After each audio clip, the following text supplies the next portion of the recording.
minahal kita ng sobra. Pero, sinaktan mo ko. Sinaktan mo ko dito, pati dito, pati dito! Naging acidic ako sa kakastress sa'yo. Pareho pala kayong magkapatidisyan. Pareho kayong manloloko at pareho kayong paasa. Paano kayo nakakatulog sa gabi? Binabagabag ba kayo ng panaginip nyo? O sadyang wala kayong puso! Excuse me. Minahal kita pero sinaktan mo na ako. Sinaktan mo ko dito, dito, dito. Naging acidic ako, kaka-stress sa'yo. Nakakatulog pa ba kayo magkapatid? Sadyang wala kayong puso. Excuse me. That is one of example of quotation. To enlighten you what is quotation, may now I call on Princess People. A quotation is the exact repetition of someone else's words. One eternity It later. can be taken from speech, interview, or other sources. A quotation is the exact words of someone else. When you like what someone said, put their quotation in your writing. Close? Di ba closed yun? May D? Close. Tatanga-tanga.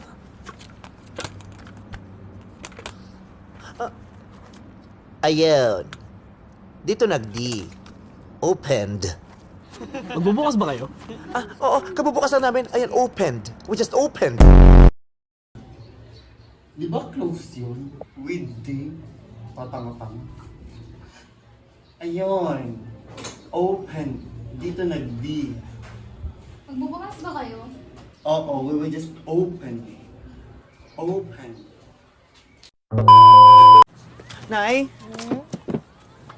Nay, sorry. Hinahanap niyo ho ako nung wala ako. Malamang hinahanap kita kasi wala ka. Eh, ngayon nandito na ho ako. Hinahanap niyo pa ho ba ako? Malamang hindi na kasi nandito ka na. Eh, paano ho ngayon? Hanapin niyo pa ho ba ako? Eh, nandito na ho ako. Hindi na kita hinahanap kasi Eh, kanina ho. Aray! Ang sakit! Huwag kang OA. Aray. Ang sakit. Nainanap niyo na po ako nung wala ko. Malamang hinahanap kita kasi wala ka. Eh ngayon, nahanapin niyo pa po ako. Nandito na ako. Hindi na kasi nandito ka na. Eh mamaya, nahanapin niyo pa po Hindi ako. na. Aray! Huwag kang OA. Aray. Benji. Tatlong salita lamang para sa'yo. Ano yun? Isang malaking good luck. Kahit apat yon? Tatlo lang yun. Dahil isang salita lang ang good luck. Pero nagdalawang isip ka, di ba? Benji. Ano yan?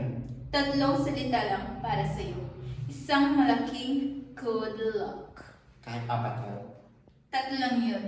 Dahil isang salita lang ang good luck.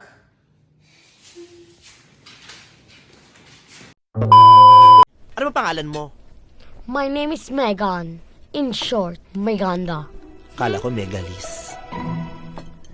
Ikaw, sino ka naman? Ako naman po si Ernie. Ernie na lang po. Ako naman si Paco. Paco? Yung ba talaga tunay mo pangalan? Hindi. Neil. Kaya Paco. Kasi Paco, sa Ingles, Neil. Ano bang pangalan mo? I am Megan. In short, Meganda. Eh, kala ko, Megalis. Eh, ikaw, sino ka naman? Ako naman si Ernie. Ernie na lang po. Ako naman si Paco. Yung ba totoo mong pangalan? Hindi. Neil.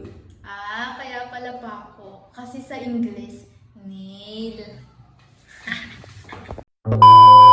You are late. Hindi ako late. Ang usapan natin, 5:30 p.m. Of course na. 5 p.m. ang sabi ko at 8:30 na. So, you look like me? I'm a liar? I'm a liar? Masabi?